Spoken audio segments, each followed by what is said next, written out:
Welcome to the Human Capital Innovations Podcast.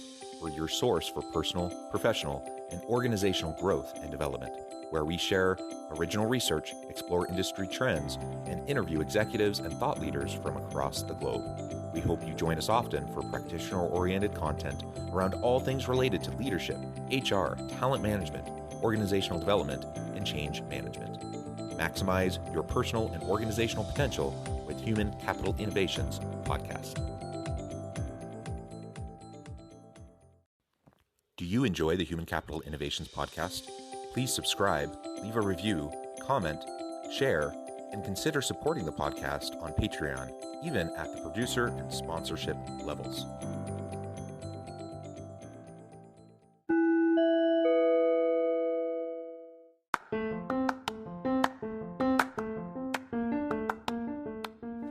Welcome to the Human Capital Innovations Podcast.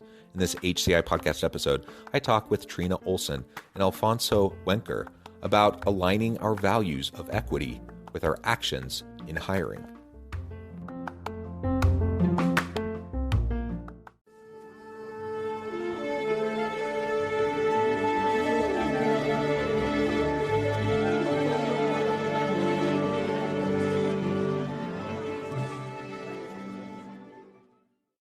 Trina Olson and Alfonso Wenker, welcome to the Human Capital Innovations Podcast. Thanks for having us. Great to be here. It is a pleasure to be with you. I'm super excited to have a nice dialogue with you today. We're going to be exploring how we can go about aligning our values of equity with our actions within our organizations, hiring, onboarding, promotion, all those sorts of things. There are so many different ways that these values start to play out. And frankly, a lot of times we're not consistent. Like what we say we want, what we say our values are versus what we actually do consistently over time are not congruent. And that causes all sorts of problems, certainly for marginalized groups and populations who experience inequities in the workplace, but really for everyone. I think nobody is served well when our actions are out of alignment with our stated values. So that's what we're going to be exploring together today. As we get started, I wanted to share my guests' bios with everybody. Trina Olson is the next guiding voice in the conversation about the future of work and equitable work culture. CEO and co-founder of Team Dynamics, Trina believes going to work in America can feel fundamentally different if and only if we deal with the impacts of racism and sexism. For the past 25 years, Trina has held key leadership roles around the country in New York, Washington, D.C., Seattle, and Los Angeles. She has authored numerous pieces on race and gender issues, including Seeking Safe Haven LGBTQ People in the American Immigration Experience as a co-author. She's a co-host on the Behave podcast and a highly sought-after workplace equity advisor. Alfonso Wenker is a lauded movement and thought leader driven to convene, connect, and coach top executives to better align values with practice. President and co-founder of Team Dynamics, Alfonso is focused on organizing teams to co-create new paradigms for how people can work and lead. As a third-generation Mexican-American queer Christian man living in Minneapolis, Alfonso consistently gathers and responds to communities calling for racial justice and gender liberation. Before Team Dynamics, Alfonso spent more than a decade in the field of philanthropy, where he worked tirelessly to advance racial and LGBTQ plus justice while creating new opportunities for people of color to break into and lead in the field. Both of you have tremendous backgrounds. It is a pleasure to be with you. Anything else either or both of you would like to share with me and my audience by way of your background or personal context before we dive on into the conversation further? I would just add, because I know this is an audio medium, some things that are true for me and influence how I come to this phase of this work. I just celebrated my 41st birthday. That feels important in this context because I am mid-career. I get to be a big boss right now and get to be listened to. And I got a lot of years left to go. So I'm really motivated by what we can do in what is remaining of my working life. I am also white, and I am currently making my home in South Minneapolis. And I'll just layer on that part of why we want to have this really specific conversation at the intersection of hiring and equity is because we co-authored a book called Hiring Revolution. Hiring Revolution is a guide to disrupt racism and sexism in hiring. So we really wanted to take a look at the hiring process and all of the hand wringing and all of the sort of late night pacing and all of the, oh shoot, we messed up again conversations that we've been in with folks all across a bunch of different industries, and say it's probably time to start doing things really, really differently when it comes to hiring. Well said. I think you're absolutely right. And I have, again, just focusing on hiring here for a moment, and a little bit of my experience. I have seen over and over and over again what I would frame as well-intentioned individuals who I honestly believe they have these values. They want to be free of racism, sexism, bigotry. They espouse good values, yet the processes put in place, the mechanisms that are institutionalized, and how they carry things out in the practice of, say, hiring, inevitably perpetuate systems of inequality and inequity and injustice. And so regardless of the good intentions that people might have, though, when there's bad outcomes, it has to be called out and it has to be corrected. And so, I really appreciate the work that both of you are doing to try to address these challenging issues, which are uncomfortable for many. And it's a hard thing for many to start to wrap their minds around. And they say, I'm not racist, I'm not sexist, I'm not bigoted. I like people, I love everyone equally. Okay, no, I mean, nobody's questioning whether or not you're overall a good person. But if the systems are in place that perpetuate bad behaviors where those behaviors are incongruent with whatever the values are, it's a problem and it needs to be corrected. I should also state, I think longtime listeners of the podcast know, but I'm a straight, white, cisgender dude. And so I come to the conversation with all my layers of privilege as well. I appreciate both of you laying out kind of your background, your context. And I think together we can have a really great dialogue as we explore all of this. So as we get started, let's start to we're going to try to tackle and define some things. Racism and sexism, for example. Let's hone in on that for a moment. What is it?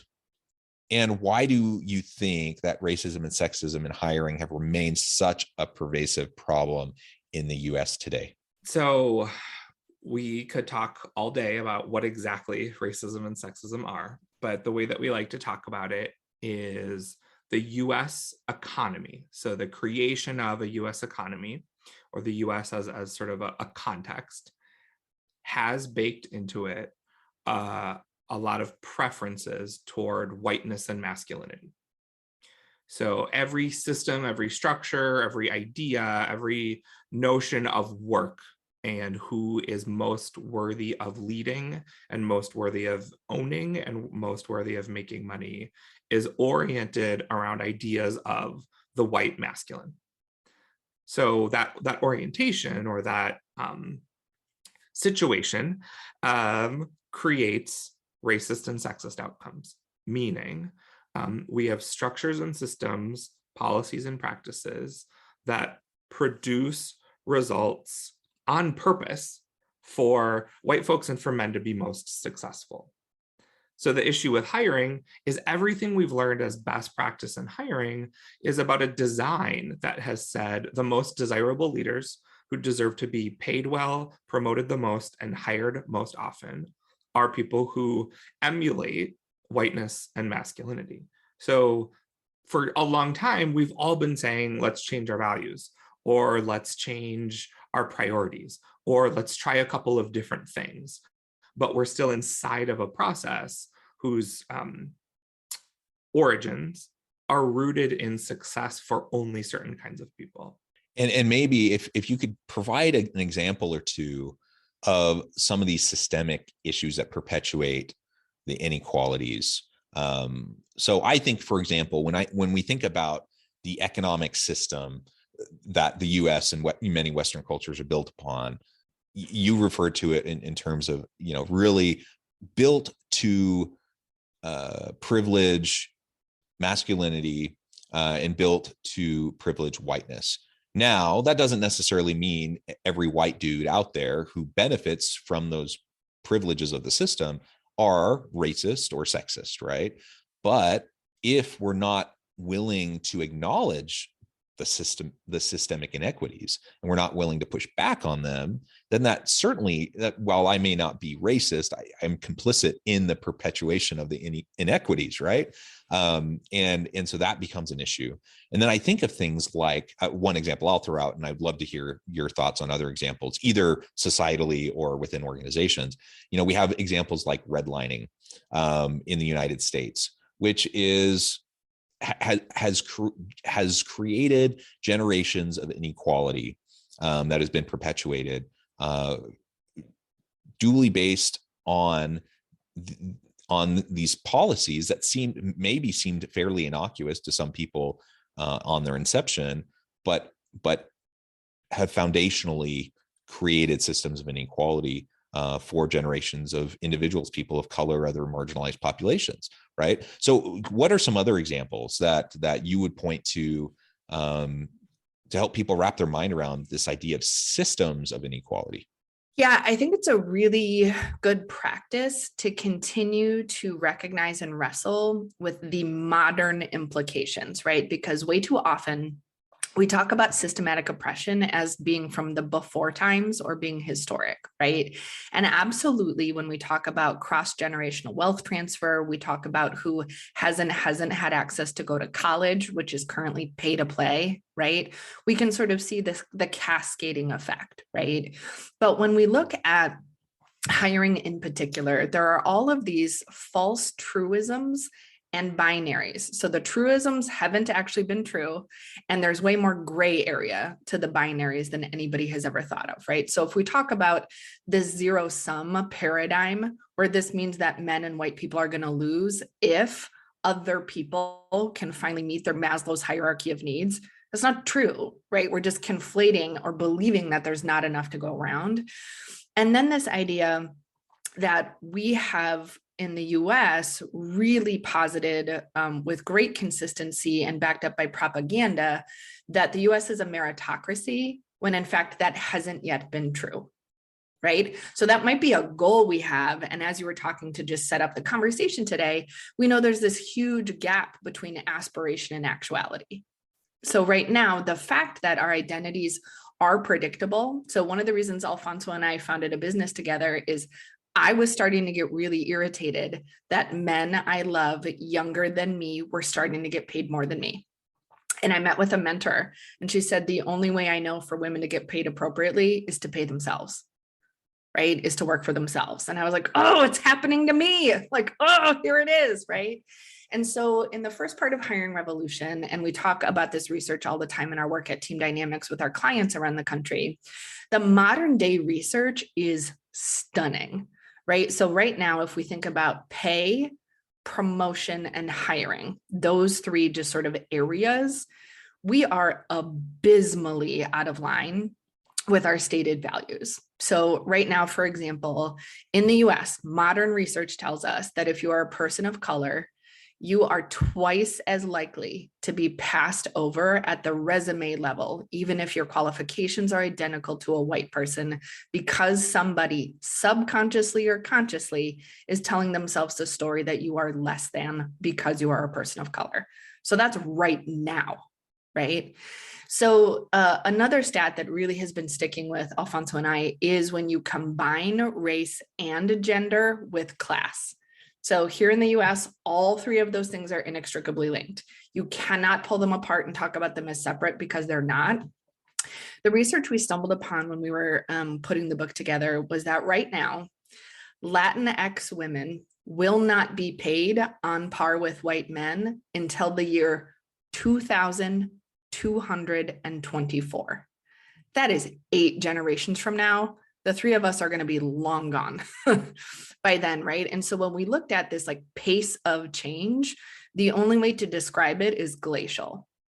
So what are we going to do to make sure that we're not just pretending like things are quote unquote getting better in the background, but we are making significant change while we are in leadership positions in the workforce, so that identity will no longer be an accurate predictive factor of who is and isn't given an opportunity to do their best work.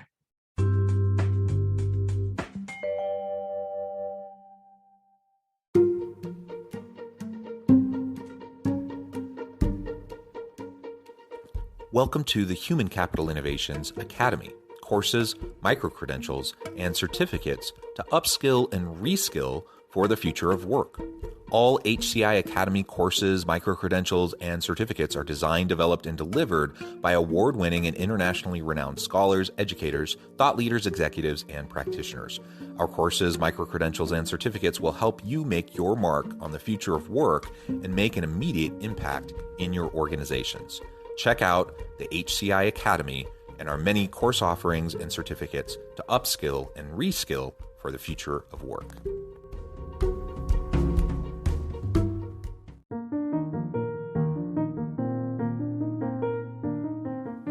Check out our new weekly LinkedIn newsletter, Alchemizing Human Capital, exploring industry trends via original research and interviews with executives and thought leaders from across the globe. We look forward to having you join us.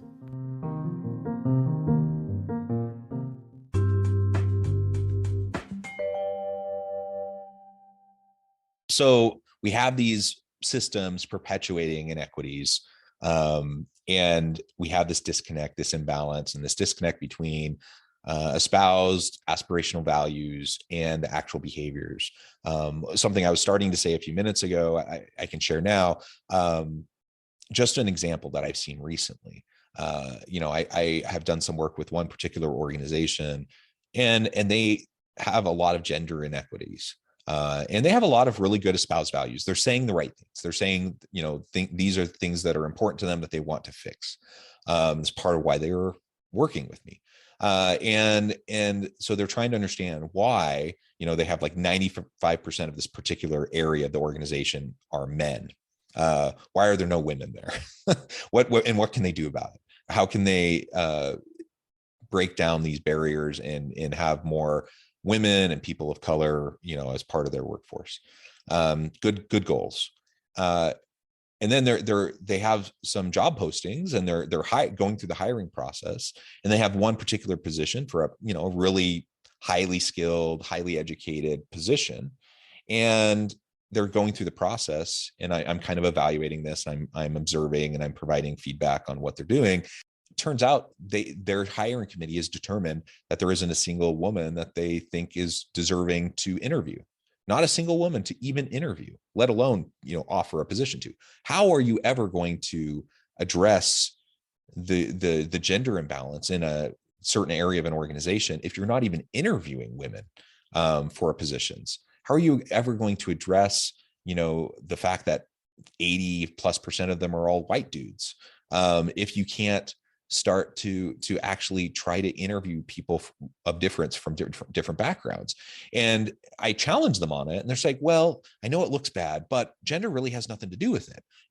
These are the requirements for the job. These are the skills we need. These are, this is the criteria. And there just weren't any women that fit those criteria. And so that's why we're only interviewing men. And of course, I have to push back on that. I'm like, okay, well, let's take a look at your criteria. Let's take a look at what you're privileging in terms of qualifications and why you're putting emphasis on certain things rather than other things, right?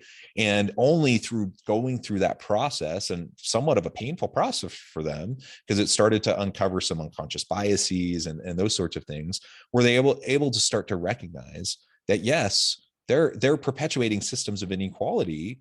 And it's not blatant, purposeful, like they weren't trying to set out to be sexist pricks, but the way they were going through the process was essentially assuring that kind of an outcome, right? So that's something that I've just seen very recently. And this was with an organization that was mindful of the issue, mindful of the problem, trying to proactively take steps to correct it. And it was still that pervasive. Yeah, I don't think we know. And in our book, Hiring Revolution, we talk a lot about the fact that so much of how we do hiring is rooted in a limited notion of who a leader is, or who the kind of person who does this job is.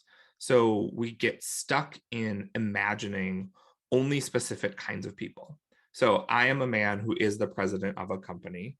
I know other men who are presidents of a company. that are similarly sized or situated. And when I think about who is a president of a company, when I'm really, really honest, when I close my eyes and someone says president of a company, effectively, I flash before my own eyes. So when I say to any of you listening, close your eyes, and I'm going to say attorney, firefighter, doctor, parent, helper, artist. I hope you didn't close your eyes if you're driving. We all imagined a kind of person. And if you want to say, no, Alfonso, I didn't imagine anybody, you're lying to me. You have a notion of what kinds of people fill different kinds of roles, even if that notion feels really far away from anything you would ever say out loud in public to another person. Even if it feels really far away from your strategies, we all have a notion of who that leader is. And lately, increasingly, and we don't say it this way, but I'm feeling like the number one problem, one of the number one problems with the way that people begin their hiring process is they begin with a list of qualifications and a job description. And if that's where you're starting, it's a foregone conclusion that you're going to replicate the identity groups that already lead on this team. We have to go way upstream and have a very beginning conversation, a very hard and uncomfortable conversation that is, when I close my eyes and tell my God's honest truth about who I imagine more of me. Or I imagine more of who's here. So let's start from the premise that most of us around this table are probably imagining more of what's already here. We don't have to feel good about it, but if we can't just talk about it, we're just going to replicate that process. The second piece is you talk about qualifications. In Hiring Revolution, Trina and I write extensively about dispensing with qualifications as a notion. Oftentimes we're working from boilerplate. We're working from years, if not decades old laundry lists, where if we were to actually go bullet point by bullet point, we can't tell you why some of those things have made their way onto the list. And in fact, a bunch of us might not even be able to do or have done the thing that is that bullet point that we're asking people to have done before. So in Hiring Revolution, we make a pivot. And so what you need to do is come up with a readiness and value add matrix. What is it that someone needs to be ready and able to come in ready and able to do? And what is the value add that they would contribute to this team? So not did you go to the same kind of college as me, not have you basically had this exact job before somewhere else and you just feel like leaving for an exactly lateral move, right? This isn't the market for that, right? And what are we ready, willing, and able to teach? Because if we're honest, there's probably a lot at our company that we would prefer to teach people to do rather than someone coming with industry experience and us having to unlearn ways of doing a particular task or particular function. So we have to come back to this readiness and value add matrix as sort of a central conversation point in the process also, so that we don't start talking about hidden criteria, personal biases and preferences that we have. We can say, hey, actually, we didn't say that we needed the person to be ready to do that. We didn't say that thing would add value. So why has it become the make or break talking point about this particular candidate? So John, if it's okay, two things that came up for me while Alfonso was sharing is I want to be crystal clear that the reason we showed all of our work, so in some ways our book to us feels like we were back in an 8th grade math class, right? Remember where you weren't allowed to turn in your homework if you only had the answer, right? So right now at Team Dynamics, we are a majority people of color firm. We have women and men in leadership. We have LGBT people. So we could just be like, ta-da, we did it. But what we did was we have over 20 tools that people are welcome to borrow from and use as new templates, because it's literally how we hire. And so what we're trying to do is not lower the bar. We're trying to disentangle what for so long have been arbitrary barriers, right? So we've all ended up interviewing somebody who has been a manager for 10 years. Doesn't mean they were good at it. Right? Exactly. Right. And then that idea too, because you had mentioned at the beginning, this idea of spending all of our energy trying to resist being called or thought of as racist or sexist. So part of what Alfonso and I think is the value in his and my partnership, which is across race and across gender, we have all been racially and gender programmed. So if we think of it that way, none of us are off the hook for that programming. And so part of it is, as grown-ups who can handle real, actual hard things, we can say, okay, so my programming has led me to prefer people who are 6 feet tall to people who are 5'1". My programming has led me to prefer people who are thin to people who are heavy. My programming has led me to believe that people that speak English differently than me are less intelligent. Okay, now I'm like, well, I don't actually believe that. I've been to a ton of friends and family's houses and we all talk in our own way and everybody's really freaking smart. So we can slow down enough to say, okay, what is true about my programming? We don't have to be defensive about it. And then given that programming, how is that out of alignment with our values? So what are we going to do every move along the way, from the job posting to asking for referrals to interviews to selection, that makes sure we keep that front and center rather than sort of buried and in a shame spiral about it? Trina and Alfonso, this has been a fascinating conversation, and I'm just so sad. I note the time. It has flown by. We've only scratched the surface. I really would like to invite you back so we could continue the conversation, because there's so much more that needs to be said, so much more for us to think about as we're trying to do better to align our values with our organizational practices and the behaviors that manifest as we go throughout the work that we do. But we're going to have to part ways for now. But before we close, I wanted to give you a chance to share with listeners how they can get connected with you, find out more about your work, your team, and then give us a final word on the topic for today. Absolutely. Well, folks can check out teamdynamicsmn.com or at Team Dynamics LLC on Twitter. You can also head to hiringrevolutionbook.com, where you can get all of those tools that Trina talked about. So those are the best places to find us. And I would say my final word for today is just, Alfonso and I have a ton of hope that taking tangible action is really going to make an incredible difference in our lifetime. So rather than feeling resigned, like all of this is out of our control, or we're not attorneys or judges or elected officials, so what on earth can we be doing about the inequity in the US? For anybody who touches any part of a hiring, pay, or promotion process, there is a ton you can do. So our goal is for this to feel really empowering, as though there are actions you can take this week.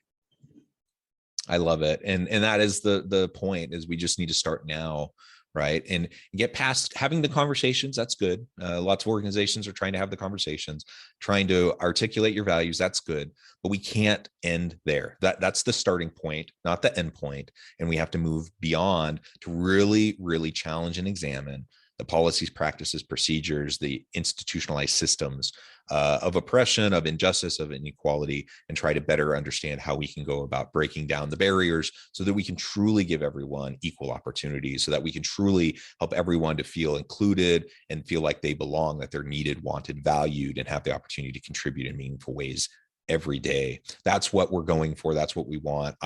Like you, I tend to be optimistic. I think we're going to get there, but we just have to keep focusing on this, and we have to keep challenging and keep pushing. And so I'm excited to see what you and your team continue to do. I encourage listeners to reach out, get connected, find out more about what Trina and Alfonso can do for you. And as always, I hope everyone can stay healthy and safe, that you can find meaning and purpose at work each and every day. And I hope you all have a great week.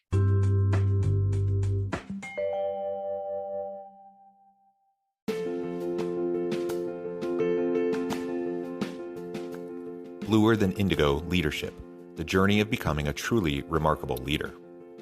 Early in my adult life, I learned about an Asian proverb that translates as bluer than indigo. If you think about the color indigo, it is a brilliant, deep, and vibrant blue, what some would call the bluest of blues. To have something that is bluer than indigo is rare and truly remarkable. Contrary to popular myth, there is no one-size-fits-all or cookie-cutter approach to effective leadership. There is no silver bullet, no secret sauce, no go-to model that will solve all of your problems. The truth is, great leaders have all had their unique strengths and flaws, and have all had to discover and then pave their own distinctive path in their life's journey to fulfill their leadership potential. Bluer Than Indigo Leadership will help you discover your own path and explore those ordinary, everyday actions that will help you respond to an uncertain future and produce extraordinary results for individuals, teams, and organizations.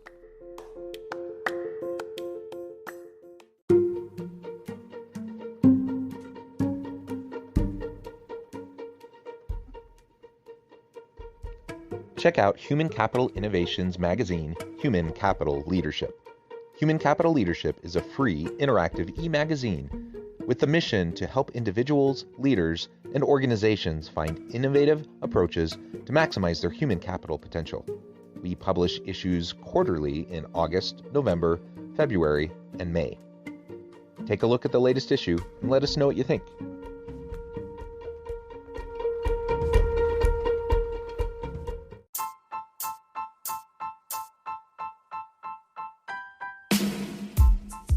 The alchemy of truly remarkable leadership. Ordinary, everyday actions that produce extraordinary results. Consider how the nature of work has shifted over the past 50 years.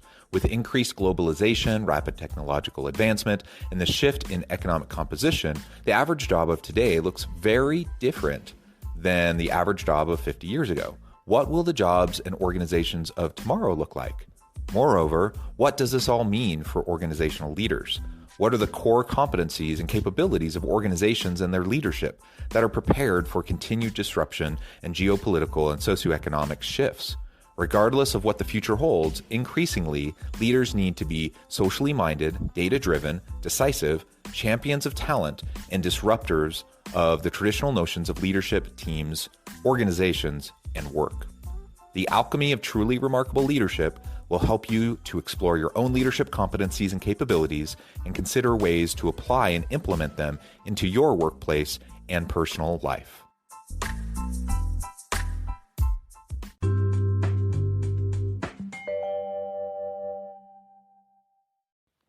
Do you enjoy the Human Capital Innovations podcast? Please subscribe, leave a review, comment, share, and consider supporting the podcast on Patreon, even at the producer and sponsorship levels. Thanks again for joining us for this episode of the Human Capital Innovations podcast. I hope you stay healthy and safe and that you have a great week.